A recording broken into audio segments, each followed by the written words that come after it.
The Strait of Hormuz has always been more than water and wind. It is a hinge on which global commerce, energy markets, and strategic rivalry turn. On the morning of April 22, a dramatic maritime confrontation unfolded there. Fast boats, mass personnel, a bridge stormed, and 2 commercial vessels redirected toward Iran's coast. The Islamic Revolutionary Guard Corps announced it had intercepted and taken control of at least 2 ships, and state-affiliated outlets released footage that leaves little doubt about how the operation played out. Small, agile craft closing at speed, grips tighten around steel railings, boots on deck, the bridge secured.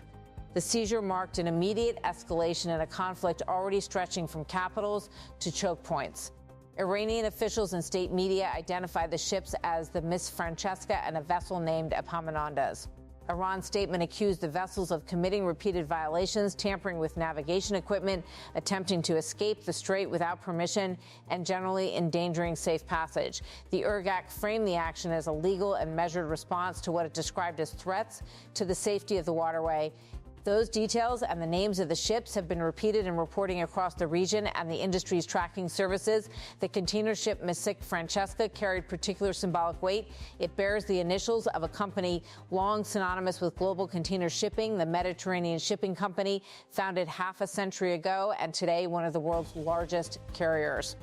Over the last year, the company's ownership quietly passed to the next generation of the Aponte family, a change publicly announced in mid-April. That transfer has been reported as part of the broader corporate reshuffle at the top of one of the giants of maritime trade. The combination of the ship's association with a major private shipping group and the political moment in the Gulf made the seizure instantly consequential. In Tehran's telling, the operation was a warning as much as an interdiction. Iran's naval commanders used the moment to underscore a clear message: disrupting order and safety in the Strait of Hormuz is our red line. That language, stark and categorical, frames the action as defensive, an assertion of control over a narrow but strategic seaway that handles a disproportionate share of the world's oil and much else besides. Whether Tehran's goal was deterrence, domestic signaling, or both, the result was immediate, a flashpoint that rippled across markets and foreign ministries. The timing of the seizure deepened the uncertainty. In recent days, diplomatic moves appeared to offer a fragile pause in open hostilities. Political leaders engaged in shuttle diplomacy, and according to official accounts, an extension of a ceasefire arrangement had been announced by the United States. At the same time, an increased U.S. naval presence and stepped-up enforcement measures around Iranian shipping lanes had become ever more visible to merchant mariners. Iran's public line is that those actions amounted to a de facto blockade, and the guards framed their seizure as retaliation for what they called U.S. interdictions and pressure at sea. From Washington's perspective, the additional naval steps have been portrayed as security enforcement, a difference in labels that very quickly takes on reality in the form of missiles fired and hulls boarded. On board, the human picture was immediate and worrying, then cautiously reassuring. International reports and maritime tracking services indicated that crew members were detained under guard when the vessels were redirected. But initial accounts suggested the sailors were being treated without physical harm while inspections and negotiations took place. For families and ship managers, being detained in a tense hotspot is a frightening experience. For governments, it is a diplomatic problem that must be managed with speed and care. Shipping companies and insurers, meanwhile, quickly shift to contingency mode, rerouting cargoes, assessing exposure, and calculating the immediate spike in risk premiums for transits through the Gulf. Beyond the immediate drama of boats and boarding parties, there are layers of claim and counterclaim. Iran has accused some foreign vessels of manipulating navigational aids and operating without proper permits. Charge and countercharge that, in a fraught legal environment, carry both narrative and operational weight. Iran insists it is enforcing laws it says govern passage through its territorial waters. International maritime law, most notably the United Nations Convention on the Law of the Sea, provides for transit passage through straits used for international navigation. But legal interpretations in the politics of enforcement are rarely neat in wartime or in the shadow of sanctions and blockade allegations. That ambiguity has long been a lever in Tehran's toolkit. This week it became kinetic. The ownership ties of the MSC Francesca became part of the political narrative almost immediately. Reporting noted the Aponte family's control over MSC and highlighted the company's high-level contacts around the world. Over the past year, the family's moved to hand leadership to the next generation. Diego Aponte and Alexa Aponte Vago was widely reported in maritime and business press, and photographs and meeting notes in the international press have placed members of the family alongside various political and business figures in Europe and beyond. Some outlets emphasize that those public-facing connections made the ship's capture a story that married geopolitics to the personal networks of global commerce. To be clear, reportage has described meetings and photographs. It has not established any operational role for Western political leaders in commercial decisions or movements of particular ships. The practical fallout was immediate. Shipping through the Strait of Hormuz is the most efficient route for tankers and many bulk and container ships moving to and from the Arabian Gulf. Any serious disruption forces longer sailings, higher fuel consumption, added crew hours, and in the short term, volatile energy prices. Traders noticed the early market moves when images of the captured vessels circulated. Insurers moved to reassess premiums for voyages in the region, and charterers began contingency planning to avoid potential entanglement.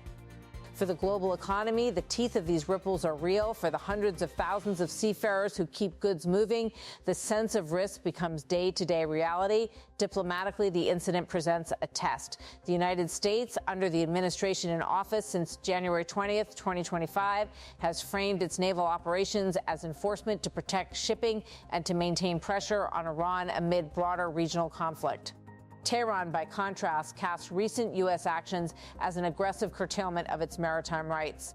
That gap in narrative, enforcement versus blockade, is not simply semantic. It shapes what each side thinks is a legitimate response. On the diplomatic front, European capitals and other stakeholders scrambled to verify facts, press for the safety of seafarers, and push for de-escalation, even as they prepared to lodge protests and raise the incident at international bodies. There are legal and practical routes for resolution. In the immediate term, states rely on back-channel diplomacy, consular representation, and pressure through neutral intermediaries to secure the release of crew and cargo documentation. Longer term, the episode is sure to end up on desks at the International Maritime Organization and in the legal files of ship operators and insurers. Questions about flag state responsibility, ownership, the conduct of commercial masters, and the use of electronic navigation systems will be scrutinized. And because evidence will be contested, video can be edited, tracking data can be interrupted, radio transmissions may be ambiguous, independent verification will matter. The shipping industry's own trackers and open source analysts will play a role in assembling a timeline that courts and regulators may later examine. But this episode cannot be divorced from the broader grim context of a region pushed to its limits. Since late 2024 and into 2025 and 2026, a series of strikes, seizures, and attacks has widened the map of risk beyond localized incidents to a more systemic contest over maritime access. Iran has used harassment and interdiction as tools before, and its fast attack craft and missile batteries give it local control that can be amplified by asymmetric tactics. The United States and allied navies have responded with larger ships, more aerial surveillance, and targeted interdictions. Each step up in presence makes the next confrontation more dangerous. Miscalculation, a misfired round, a damaged hull, any of these could morph a measured incident into something far bloodier. Analysts warn that when commerce is weaponized, the consequences for civilians and for global supply chains intensify, and the margin for error becomes razor thin. Inside Iran, the seizure carries its own domestic meaning. Leaders can portray the move as a demonstration of sovereignty and resolve, a potent message for audiences that value defiance in the face of foreign pressure. Tehran's public messaging emphasized control, resilience, and the legitimacy of enforcing its declared maritime regulations. That messaging is crafted for multiple audiences, domestic politics, regional competitors, and the international community. For Tehran, projecting the capacity to act and to do so visibly is as much about deterrence as it is about narrative advantage. For the private sector, the ship owners, insurers, and seafarers who will bear the direct cost, the calculus is immediate: reroute when possible, secure cargoes, and negotiate with governments to minimize exposure. For some shippers, the economics will force a choice: pay higher insurance and transit fees for faster routes, or choose longer journeys around Africa's Cape of Good Hope and the Indian Ocean, with implications for delivery times and costs that ripple through markets. For energy markets, the prospect of longer transit times and constrained capacity nudges prices higher on the prospect of reduced immediacy, even if physical supplies are not immediately cut. The practical truth of seaborne trade is that tiny choke points can have outsized economic effects. Looking ahead, the seizure of the MSC Francesca and Epaminondas is unlikely to be an isolated incident unless diplomacy contains the escalation.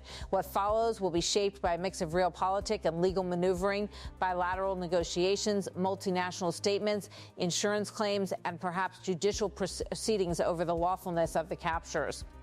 If Iran's calculus is that visible action will deter further interdictions, then the response from those enforcing the strait will be decisive in determining whether the standoff cools or intensifies.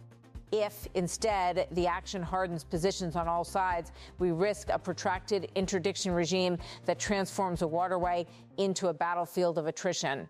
For the seafarers still at sea, for families tracking vessel positions on public platforms, and for traders watching markets tick, the episode is a reminder of the fragility of the networks the modern world depends upon. The ships themselves are steel and containers and manifest numbers, but they are also the last mile for medicines, consumer goods, and energy supplies. Every time a vessel is stopped, every time a bridge is boarded, there are human stories, fear and relief, bargaining and negotiation that must be resolved even as leaders posture on behalf of strategic interests. The Strait of Hormuz has long been a stage where local grievances and global interests collide.